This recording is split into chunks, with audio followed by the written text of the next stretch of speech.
Nandito na naman si Len para sa ating ika-227 na ating share ng devotion video. And thank God, it's Friday. Ayan, sorry po kung yung pagpo-post natin ng devotion ay minsan natatagalan. Minsan nagawa ko na siya ng Sunday, pero dahil sa signal at sa mga bagay-bagay ay natatagalan siya bago ma-upload. At syempre, bihira po tayo na hindi makagawa agad directly kasi minsan nga ay medyo anong oras na rin tayo nakakapahinga, kaya itinutulog na rin natin dahil nga may pasok ang alaga natin sa school, kaya dapat maagang gumigising at maagang naghahanda ng mga bagay-bagay. But anyway, I do hope and pray that everyone is doing well and okay, and we are always blessed by the Lord each and every day of our life. Ayan, sa atin maraming magandang mga good news dahil kahit magiging sobrang apalaman at maraming dapat pagkagastusan dahil ang ating panganay na anak ay representative sa kanilang seniors night at ang ating ding anak na lalaki ay may JS prom or junior prom, and ang ating bunsong anak naman ay naging champion sa kanilang wellness dance, ang kanilang section na G7 Chronicles, which is Chronica ay nasa Bible din. Ayan. But anyway, bago po ang lahat, po natin kalimutan mag-pray at manalangin sa ating Panginoon bilang pagpasalamat sa bawat araw na ating napagdadaanan sa Let us pray. Ama namin Diyos na makapangyarihan sa lahat, narito kami muli, Panginoon, nagpapasalamat sa inyo. Salamat po sa pagkakataon na kami ay makakapag-aral muli na inyong mga salita, Panginoon. Tunay nga, nakaligayahan namin, Panginoon, ang mapag-aralan, mapakinggan, Panginoon, mabasa ang inyong mga salita. Salamat sa buhay, kalakasan at hininga, Panginoon, na patuloy yung ipinagkakaloob sa amin. Kaya po kami ay naririto, nasa harap ng mga taong nakikinig at nanonood ng mga palabas na ito, Panginoon, na aming ginagawa upang hindi kami ang mataas, Panginoon, kundi kayo lamang at ang inyong glory, Panginoon, at kami ay maging kasangkapan ng instrumento niyo lang bilang tagapagpahayag ng inyong mga mabuting balita. Patuloy po at habang buhay ang aming pagpapasalamat sa Panginoong Hesus dahil sa ginawa ng pag-aalay ng kanyang buhay para sa aming Panginoon at sa banal na Espiritu na siyang lumulukob sa aming Panginoon at helper na iniwan ninyo ng Panginoong Hesus para kami igabayan sa bawat araw namin mga buhay at mga ginagawa, Panginoon, na siyang nagko-convict sa amin kung aming mga gagawin, Panginoon, na hindi karapat-dapat at hindi nakalulugod sa inyo, Panginoon. Naway kayo ang mataas at mapapurihan sa aming buhay, Panginoon. Let your light shine upon us, Panginoon. Salamat sa aming mga amo na naging dahilan upang kami ay masusunduhin, Panginoon. Salamat sa karunungan na ipinagkakaloob niyo sa aking mga anak, Panginoon. Truly that godly wisdom come from you, Panginoon, and ang protection, pag-iingat, Panginoon, provision, Panginoon, sa lahat ng mga pangangailangan namin, Panginoon. At alam niyo po, Panginoon, kung ano ang mga pinagdadaanan at nararanasan namin, Panginoon. Hindi ito lingid sa inyo, Panginoon. Alam namin na may mabuti kayong plano para sa amin, Panginoon, at iintayin lamang namin ang kaganapan o manifestation ng mga bagay nito sa aming buhay, sa aming pamilya, sa aming bansa, Panginoon. At sa kung nasaan man kami, Panginoon, ikaw mataas at mapapurihan sa aming buhay. This we pray in the name of Jesus Christ. Amen. Ayan. So, narito po tayo sa Lucas 22:34. Sabi dito, ngunit sinabi ni Jesus, Pedro, tandaan mo ito. Bago tumilaok ang manok sa araw na ito ay 3 beses mo akong ikakaila. Message, sinabi naman ng Panginoong Hesus kay Pedro na sa araw daw na iyon, bago tumilaok ang manok ay 3 beses daw ikakaila ni Pedro ang Panginoon. Application, hayagan man sa mismong gagawa kung ano ang gagawin nito ay malalaman nila ang natotoo. Dahil ang gagawing pagkakaila ni Pedro ng 3 beses na hindi niya kilala at kasama ito ay malaking kalapastanganan at kasalanan sa Panginoon. Subalit kaya sinabi mismo ng Panginoon ay para maging handa ang mga alagad niya, lalo na si Pedro. Dahil matapos niyang mapagtanto na tama nga ang sinabi sa kanya noong una ng Panginoon, ay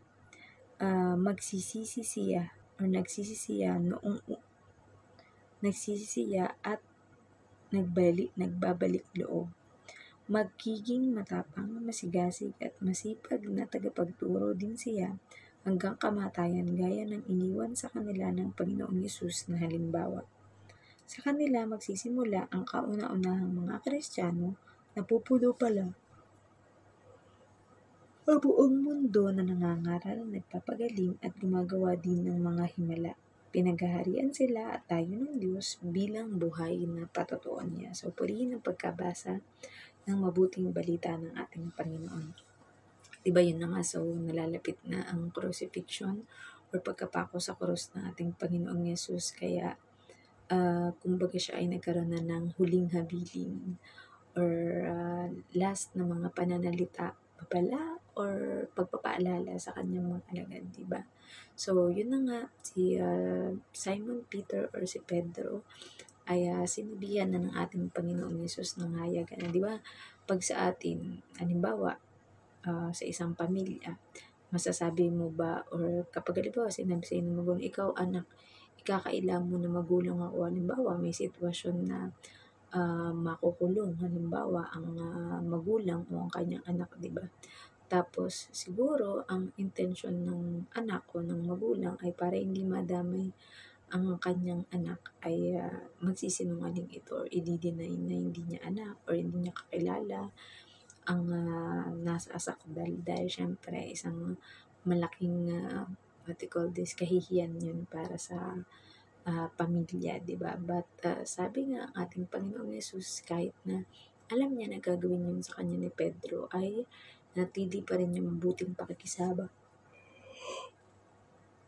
report ng ating Panginoong Yesus sa kanyang mga alagad dahil alam niya na may great purpose kung bakit nangyari yun at mangyayari. At yun ay dahil upang maganap ang pagtubos ng ating Panginoong Yesus sa kasalanan ng sangkatauhan.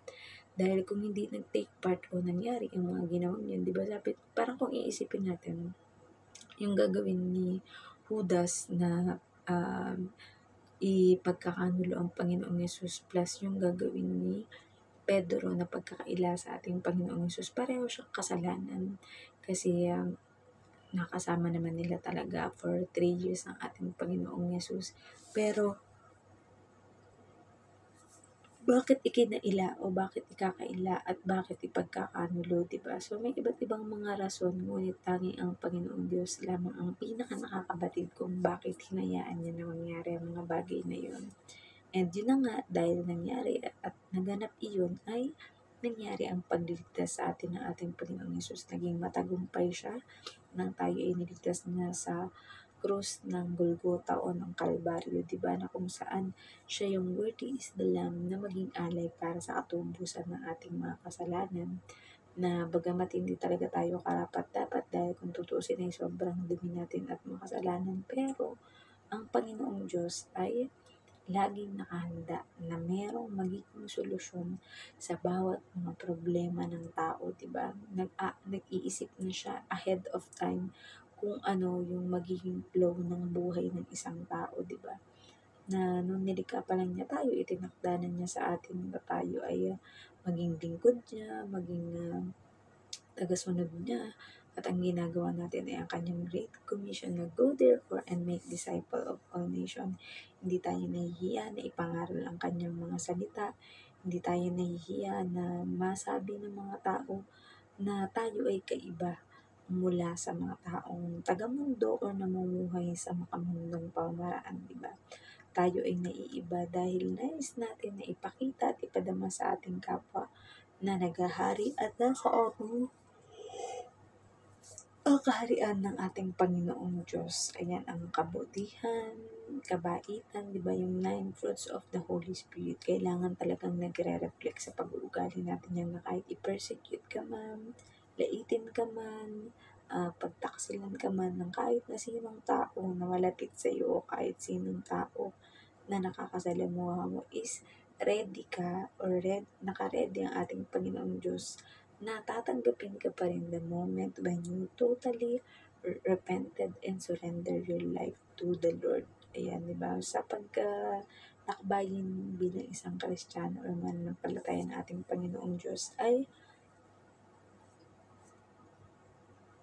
Marami tayong mga pagsubok na maaaring pagdaanan. Minsan may mabigat, minsan may light lang, minsan merong sobrang bigat. As in, iisipin mo na parang pasan ko yata ang buong mundo, di ba? Pero lagi mong tandaan, kapatid, na sa bawat mga pinagdadaanan natin, alam yan ng ating Panginoong Diyos at hindi yan ibibigay sa atin kung alam niyang hindi natin kaya, di ba? At laging tatandaan, kapag may solusyon, ibig sabihin problema yan. Pero pag walang solusyon, ibig sabihin hindi problema yan. Minsan lamang nasa way ng ating thinking or nasa way ng ating pag-receive ng mga bagay-bagay na ating naririnig, na ating nakikita, di ba?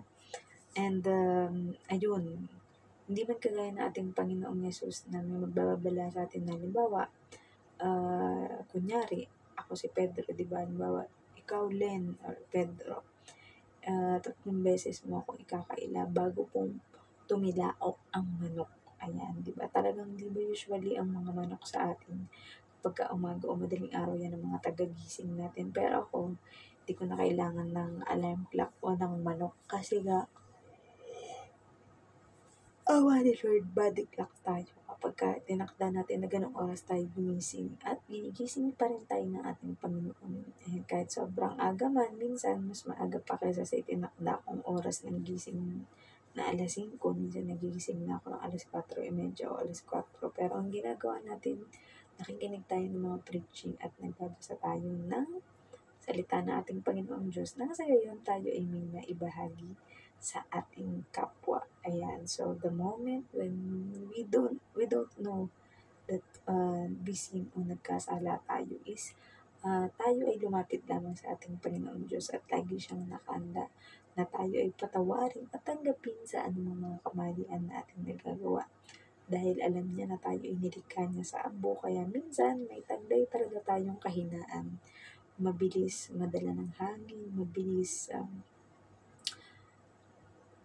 madala ng alon, lalo kapag ang tubig ay masyadong malakas, di ba?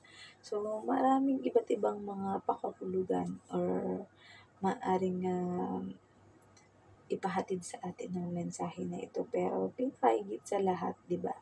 Makikita natin dyan na ang ating Panginoong Diyos, kahit magkasala ka man na matindi, ay nakahanda na mag-forgive sa iyo. Huwag mo lamang itong aabusuhin. Halimbawa, sa isang buong araw ay panay kagawa ng kasalanan. Dapat paunti ng paunti yung kasalanan at karumihan na sa atin at mas napapalitan niya ng dalisay na tubig, ng dalisay na kapayapaan ng ating Panginoon, ng dalisay na pagkatao ng ating Panginoong Hesus na maaaring nating pamarisan dahil siya talaga ang pinaka-perpekto sa buong mundo at wala nang makakapantay sa ating Panginoong Diyos at sa ating Panginoong Hesus. So, may natutunan kayo sa ating share ng devotion video, and let us all close into prayer. So, let us pray. Ama namin Diyos na makapangyari sa muli, narito po kami, Panginoon, at nagpapasalamat sa inyong mayamang mga salita, Panginoon namin. Pagbulay-bulay ang dalangin po namin, Panginoon, na tunay nga, Panginoon, na kahit kami magkamali kagaya ni Pedro, Panginoon, unaware of the mistake that he has made, Panginoon. Pero nang siya ay magbalik loob sa inyo, Panginoon, ay kayo po ay nakahanda na laging tanggapin ang bawat isa sa amin, Panginoon, at patawarin sa aming mga kasalanan. Kaya maraming salamat po, Panginoon. Gayon din po, ipinagdarasal din po namin, Panginoon, ang lahat na may mga pinansyal na mga problema, Panginoon. We know, Lord God, that you will provide, Panginoon, at anong mga kakulangan at kinakailangan ng bawat isa sa aming, Panginoon, ay kayo na po ang siyang magpuno, Panginoon. At kung mas lalong higit na pagpapalain niyo, Panginoon, ito po nawa ay maging doble, triple, at higit pa, Panginoon, hanggang there will be no enough storage room, Panginoon, para sa inyong mga biyaya o blessings, Panginoon, sapagkat kayo ang siyang nagtakda kung ano ang maaari naming tamasahin sa mundo ito, Panginoon, at lahat ng bagay, Panginoon, ay aming inilalapit na mangyayari at magaganap sa aming buhay ang lahat ng mga blessings na ito, Panginoon. We pray also, Lord God, for those who are sick, Panginoon, that by the stripes and wounds of your Son, Jesus Christ, we are healed, Panginoon, at walang anumang sakit o mga viruses, Panginoon, at kahit mga simpleng mga sakit, Panginoon, na makakapaghiwalay sa aming pagmamahal sa inyo, Panginoon. Bagkus, Panginoon, mas lalo pa namin patitibayin ang aming samahan patungo sa inyo, Panginoon. Kaya ngayon pa lang po, Panginoon, ay salamat na sa paggabay ninyo sa amin, Panginoon. Ano ang mga hinahangad na ipagawa, ipatayo ng bawat isa, Panginoon, ng mga negosyo, at bahay o kaya ay paaralan, Panginoon, mga clinic, Panginoon, o hospital, Panginoon, na maaaring mapuntahan at ma-access, Panginoon, ng bawat tao upang hindi na mahirapan sa mga dapat gawin sa mundo o sa mga bagay-bagay, Panginoon. We also pray, Lord God, para po sa mga ministry, Panginoon, mga churches, Panginoon, for celebrating all the event, Panginoon, lalo higit, Panginoon, ang nalalapit, Panginoon, na anniversary, Panginoon, aming church, Panginoon. Kayo po nawa, Panginoon, ang alam namin po provide ng lahat ng kailangan dito, Panginoon. Wala kaming problemahin, Panginoon, sapagkat everything was arranged by you, Lord God. Kaya hindi po, Panginoon, we pray for the pastors, missionaries, evangelists, prophets, Panginoon, ordinary mga teacher at mga members, Panginoon, that are willing to teach, willing to equip every one of us, Panginoon, upang mas lalong maging epektibong tagasunod ninyo, Panginoon, dito sa mundo. At dinadalangin din po namin, Panginoon, ang bansang Israel, Panginoon, that there will be peace and no more war, Panginoon, sa bansang ito. Panginoon, pray also, Lord God, para sa Pilipinas, Panginoon, na alam po namin, Panginoon, na makakabangon muli ang Pilipinas, Panginoon. Nalikan niyo po ito na taglay ang lahat ng mga mabuting bagay, Panginoon. At maraming bagay, Panginoon, sa Pilipinas ang maaari namin makain, Panginoon. Ang maaari namin mapuntahan, Panginoon. Maaari namin maabot, Panginoon, ng mga tao na nangangailangan sa inyo, Panginoon. Help us to approach, Panginoon, nang sa gayon, Panginoon, ay hindi mahirapan ng bawat isa sa amin, Panginoon, sa pagpapahayag ng inyong mga ebanghelyo at balita, Panginoon. Iba't iba man kami ng mga paniniwala, Panginoon, pero kami iisa with the heart and with the spirit, Panginoon, na inyong mapaghimalang mga kamay, Panginoon, na umaabot sa amin, Panginoon. We pray also, Lord God, para po sa mga hindi pa luwas na nakakakilala, tumatanggap sa inyo, Panginoon, that there will be a change of heart and a change of mind to all of them, Panginoon, at mas pipiliin po nila na sundin kayo, Panginoon, at kayo ang mapapurihan sa buhay namin, Panginoon. I pray for the whole world, Panginoon, that there will be peace, no war, Panginoon, in every bansa, in every country, Panginoon. And naniniwala po kami, Panginoon, na ang mga Pilipino, lalong higit, Panginoon, ang mga kagaya namin, Panginoon, ay magiging mapupunta, Panginoon, sa iba't ibang mga bansa, at ipapakilala namin at i-declare namin, Panginoon, ang inyong lahat ng ginawa sa aming buhay, Panginoon. Kayo po mataas at mapapurihan, Panginoon, at kailangan na rin po namin magpahinga, Panginoon, para sa trabaho sa bawat araw, Panginoon. Salamat pong muli, Panginoon, sa inyong great provision, great commission, Panginoon, at dalangin po namin, Panginoon, na kayo ang laging matataas at mapapapurihan sa amin. Anuman po mga nakalimutan pa namin ipagdasal, Panginoon, dala ng pagod at dala ng maraming mga isipin, Panginoon, ay kayo na po nawa ang magdagdag sa mga kakulangang ito, Panginoon. At isa rin po, Panginoon, na aking dinadalangin, Panginoon, ay aming mga pagsasama, Panginoon, na aking asawa, Panginoon. There will be love, peace, unity, Panginoon. There will be concern and taking care of each and every one of us, Panginoon, para sa gayon po ay magawa namin, Panginoon, kung ano mga karapat-dapat, Panginoon. Ikaw po ang mataas at mapapurihan sa aming buhay, at ano pa man na hindi ko na-include, Panginoon, ay kayo na po siyang magdagdag. This is my dear Father Jesus Christ. Amen. Good night po sa ating lahat, and God bless. Bye-bye!